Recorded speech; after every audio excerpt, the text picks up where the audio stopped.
Networking with other nail professionals. Do you have to do it? Is it important? We're going to talk about this right now on the Biz Talk.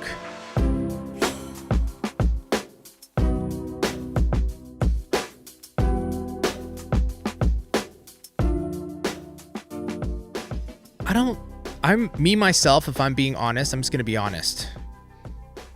I'm not a networking person naturally. What? I swear to God, Tracy, really?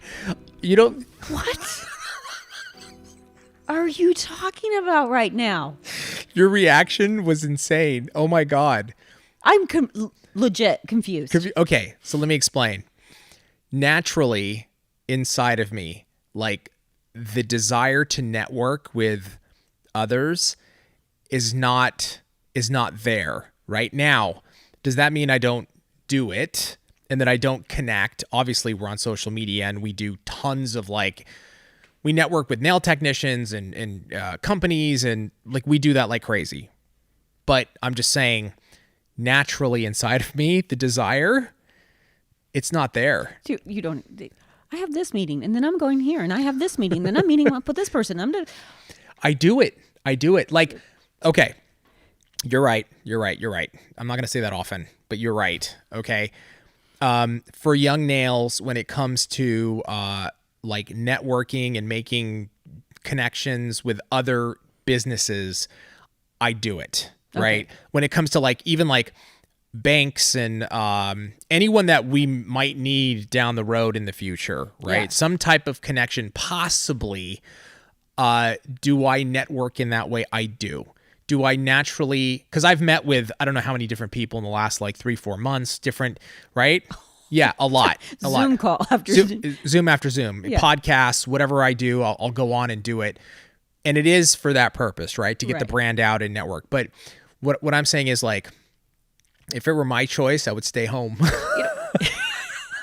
I would stay home and just I get it because I tell people all the time I'm actually antisocial. Yeah. And which people would never believe you. And it's no, I really am. I do force myself to do it, and not that I don't enjoy it when I'm doing it. Of course. But it completely drains me. Dude, I'm the same way. It's funny, my wife, she says the same thing. I don't believe her though. I don't care, because anytime somebody comes over, she's like, so how's it? She engages in conversation. And then I can see the person maybe sometimes wants to okay. And then she keeps going. And I'm thinking in my head, honey, they want to go. It's time for them to go. I want them to go. Or they want to go too.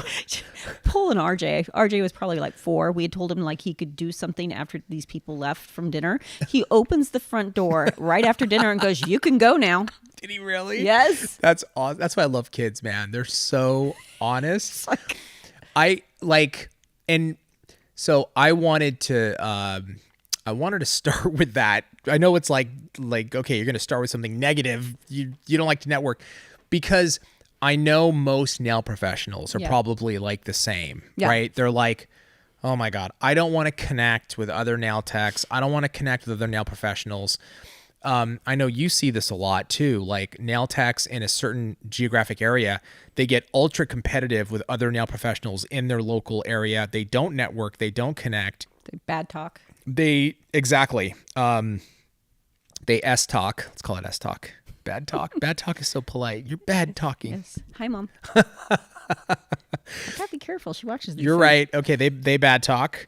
And in total, the short answer, should you network? Yes, you need to network.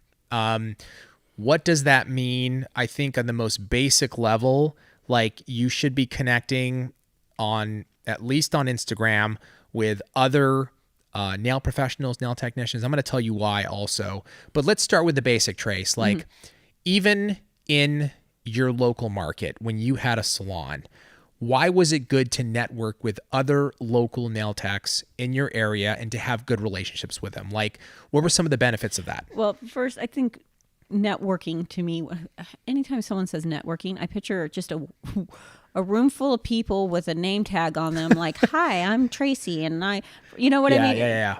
We don't need to do that. Exactly. For me, networking was getting to know them. If they were in my salon, maybe getting to know people outside the salon, and always being positive and nice to them.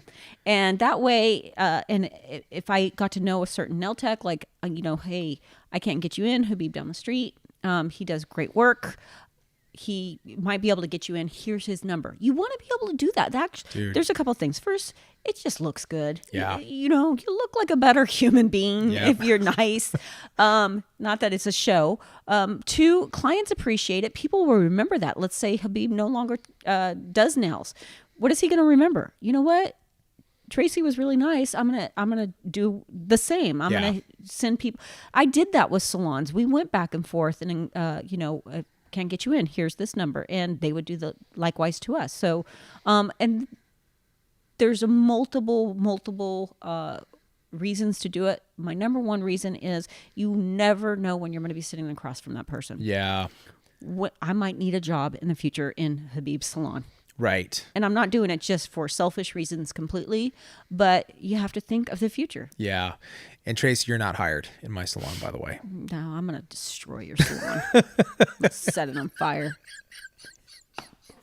This is real talk right here, guys. That's why I'm sending clients. They're actually moles. Yeah, they're moles to find out the inside scoop. Yeah. I want to have them you do their nails and not pay you. Just complete setting me up for disaster.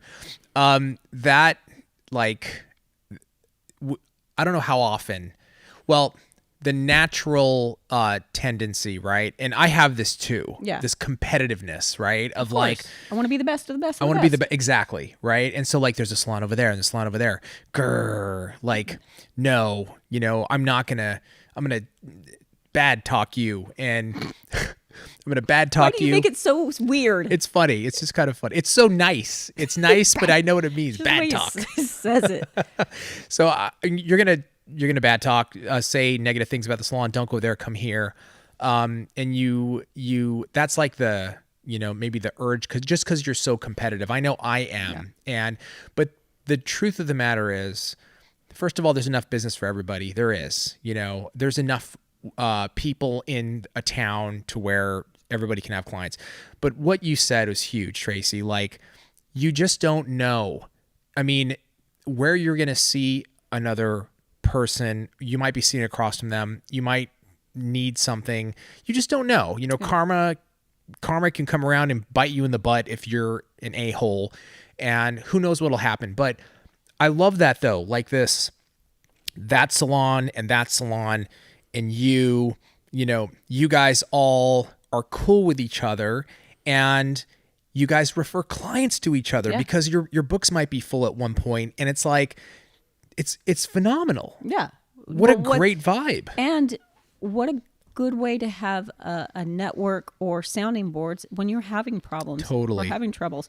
We recently got a DM from a girl, and she was like, hey, I'm in the salon. Some of the people have said that my nails aren't that great and that I need to improve and that there's these problems. And I'm like, well, can you not go ask them why? Yeah. Ask them to sit down with them and go over things and to show you what, that's great networking, I guess you would call it. But if you have connections in the industry like that, it's going to take its turn. There's going to be a moment that you can pay that forward, I guess, of someone helping someone out. And that's why I think it's great if we have this huge base that you can get information from. We used to do the road show in Reading. Right. And what was that? Explain that real quick. What road show was a 2-day workshop, basically, and I have Greg come out, Melissa come out, myself, and we would teach for 2 days straight. Yep. And it was a hands-on. So they brought product and they worked on trainer hands while we were doing it. Was up on the board and everything. Right. And what I always started the thing out with was listen, this is everybody from the surrounding areas. Right. There is almost 100 of you. please talk with each other. Yeah. Let's, instead of being against each other, let's talk prices. Let's set the standards. Love that. Let's quit competing. Because Yeah. you know what? If we're all doing it, no one can say anything. That's right. You know? That's right. And it was a beautiful thing. That is such a great, I mean, think about it. Like there's hundreds, because you get like anywhere from 100, 150 sometimes, right? And from surrounding area. And I mean, with the population, there's, hundreds of thousands of people. There's more than enough people, right? Plenty. Most of them had full clientele. So what are we doing? What are we doing? I mean, I think, what is the, California has the highest number of nail technicians. I remember, I think licensed in the country is around 400,000. Something like that, right? 400,000 nail professionals. For 300 million people, you take half of that, which is women. So 150 million women spread out over, 400,000 nail technicians. I think is you got it covered. You can, well, it's covered. And how many of those nail technicians aren't doing nails anymore? They just keep their license. That's exactly correct. A lot of them, right? So it's even, the pool gets smaller. So just off of sheer numbers, when you break down that number, that's 410 women per nail tech. That's way beyond what anybody needs. Hold on, let me think. 410 clients per nail professional. It's a few. And that's assuming, right? Like what I'm saying is if you split up the population evenly and everybody got a share of the pie, that's what it would be. That's more than anybody can handle. I want more. I need all of them. 320 million. I never sleep. No, but I mean, and that going back to like, you never know when you're going to be in front of somebody. Yeah. I truly believe, and I know I've said this before, this is why I was able to do distribution in a very small town after owning a salon and doing nails for years in the same town. Actually, for 2 of the years that I was doing distribution, I still owned a salon and did nails. But I had no problem walking into anybody's salon to deliver product, to answer questions, do anything with them. Because you already had a good relationship. We've seen this before where we used to have like some of our team, they'd be distributors. And I remember one particular group, I'm not going to mention names, but where I'm telling where other nail techs in the area would call us and be like, they're not selling me the product. Can I just buy it from you direct? Yeah, they're keeping it because they didn't have a good relationship. You didn't have that problem. And I remember that because then on the flip side, they would call and say, don't sell to these people. Yes. And we're like, we're a manufacturer. We're non-biased. We're kind of in the business to sell. We're in the business to sell. Like you took on the distribution so that you could do the same thing. But I think it is a perfect example for you where you were nice to everybody. You were had a good relationship. And then later, you didn't know you're going to go into the business distribution. You did. Yeah. And then because you had that foundation set of a good relationship, it kind of worked for you. So for that alone, it's great. There was an example, something that kind of happened with my wife. And I was like, God, this is why, beauty professionals always need to network and stay in contact with each other. And this is just purely on the digital side, She took my daughter to get a haircut and I asked her, I was like, hey, how did you find this hair professional? And she said, well, someone that I follow on Instagram that does hair, awesome haircuts, and I love her, the way she cuts and colors and styles. But she's up in San Francisco, but I love her stuff. So I follow her. I went into her page and then she went into people following her or who she follows, and found other hair professionals in Southern California where we live. And then she found one that she liked that was in East LA. And she was like, reached out, connected, found her that way. I think it's a great way. Like if you're connected with other nail professionals across the country on Instagram, digitally, on Facebook, people that follow them, but they live near you, they could recommend, like if you have a good relationship with them, if you guys are cool with each other, you're kind of connected and networked, you can start recommending people to each other, right? Right. And I think it's even in the same town doing the same thing. Well, I don't hand paint. Right. But I know someone that does. Right. And, or, hey, I don't prefer to do smile lines, but they send it my way. Whatever it is. Exactly. Nothing negative is going to come from it. Exactly. Versus if you're like, I am not following anybody and I'm going to talk smack about everybody that's near me and screw all these nail techs. I remember we had that one, we've seen this, where certain nail techs were like, I'm unfollowing other nail techs. Yeah. That was a thing. Because first of all, they competition. Second of all, they didn't feel worthy. It made them feel bad seeing the other person's, Yeah. Like they would see something where it made them feel not good about themselves. Yeah. So they would unfollow. Right? And you should be doing the exact opposite. It makes you feel uncomfortable. Why? Because you can't do it. Well, that's a red flag. Means you need to work on that. It's a reason why you probably should follow. Exactly. I mean, think they're a competition? You should be following them. You should be following them. And why does it make you uncomfortable? Even if they're on the other side of the country, right? Or in another country, perhaps, and the work just makes you uncomfortable. And look, if it's like insane, detailed, like Japanese style nail art that's going to take 7 hours and like that bums you out, look, it's going to bum a lot of people out. That's rare. And it may not even be your market, take it as an inspiration. Just like, it's beautiful. If it's not artwork that that I don't enjoy, that I don't want to do, I might not follow them. But, I'm not going to not follow them because I'm intimidated by them or, I consider them competition. No. But, we all have preference designs and things like that we tend to follow more than others. But it's just kind of weird. But yeah, even with them being on the other side of the country or the world or whatever, people get threatened by it. They do. And I get it. I understand when someone makes you feel really uncomfortable, right? Like, and it could be that they're better at something than you. Right. And you know it. Yeah. Right? Like, inside, deep down, you're like, there's a reason. They are better than me at this. And so it's not a nice feeling. It's like, you just don't like, I get it. Mm-hmm. You don't like it. You know what I mean? And like, I want to be better. That's how I roll. You know what I mean? Yeah. I'm so competitive, but I force myself, like, I'm going to just keep slapping me in the face, Trace. Just do it. She's going to do it, actually. But what's funny is talking about those nail techs that were following him. That was some of the reason, what you just said.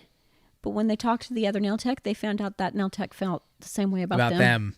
They felt that they were better. Right. And they were intimidated by them. So it's... How crazy is that? Yeah. How crazy is that? It's such a...